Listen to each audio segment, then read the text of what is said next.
So I went to this parachute club and jumped for a few years and got my jump master certification so I could teach. Yep. And I did that. And I was fortunate to survive 4 malfunctions where the parachute didn't open. I mean, I know guys that have made thousands of jumps and never had a malfunction. My first 126, I had 4. Oh my So, God. What does that even mean? Is that because, well, first of all, does someone else pack your parachute or do you pack your own no, parachute? you pack your own. And what was it? A faulty part? I mean, honestly, was it packed wrong or what? Do you even know what it was? This parachute I got a good deal on. Little did I know the guy had a couple of malfunctions with it. He didn't tell me that. He was from out of state. So I bought it and I jumped. And the first thing you do when your parachute deploys, when it opens, you look up to check to make sure it's open, God, I look up and it's half open. And I said, this is not good. So that happened to me, like I said, 4 times. One time I landed in a tree, another time in some water. But the last time, the most memorable one was Channel 6 was going to come out and film. So they were going to be in an adjacent airplane and show us jumping out and stuff like that. And I had just jumped and it was getting dark. And this is going to tell you a lot about me, how I was back then. But they said, Skip, you're not going to have enough time to pack your parachute. We got to get going. I just grabbed a parachute, just grabbed it, put it in the backpack, sealed it up, and get on the plane. And the 2 guys, the other 2 guys, they looked at me and they said, I wouldn't want to be jumping with that, They said, it's not going to open. I said, yeah, it'll be fine.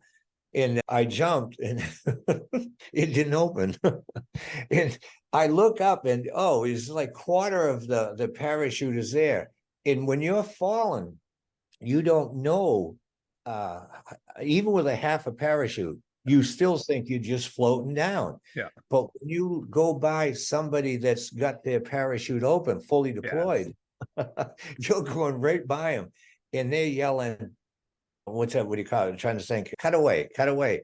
We had 2 quick releases right here. Yep. And when you squeeze them together, then you start falling again and your parachute takes off. Yeah. And I had this reserve that was a parachute. I think it was packed back in the Korean War because this was in the late 60s. Never used it. Yeah. Oh yeah. I mean, so when you're free falling, you don't feel like you're falling. It's hard to explain. It's like you just suspended. Mm-hmm. You can feel the wind going by you and stuff. But once you release and start to fall, it's like falling off a cliff. I mean, now you know you're falling. And you go head down and your feet are sticking up in the air. And the reserve was on the front. You had this ripcord, you pull it. And we didn't have so what was the name of the term? The little parachute, the emergency one that pops out and it drags the thing. We didn't have one of those. So you had to reach down and manually feed it out. And you got to have that going through your mind and don't let it get caught in your feet. Yeah. So here I'm going head down like this, doing all this stuff. And all of a sudden, wham, it just snapped me up. Yeah. And then when you land, you try to run around it because it was a little breezy. It was in March, I think. Yeah. And when I landed, I get up to run to chase it, but the wind was keeping it ahead of me. And I'm chugging, trying to run around it to collapse it. Yeah. Man, there was this big pond there and I splashed into it and it's dragging me through the water. And I get up, it had the weeds through my mouth and all that. But, it was a crazy time. Did they get that all on tape? Channel 6? No. Yeah.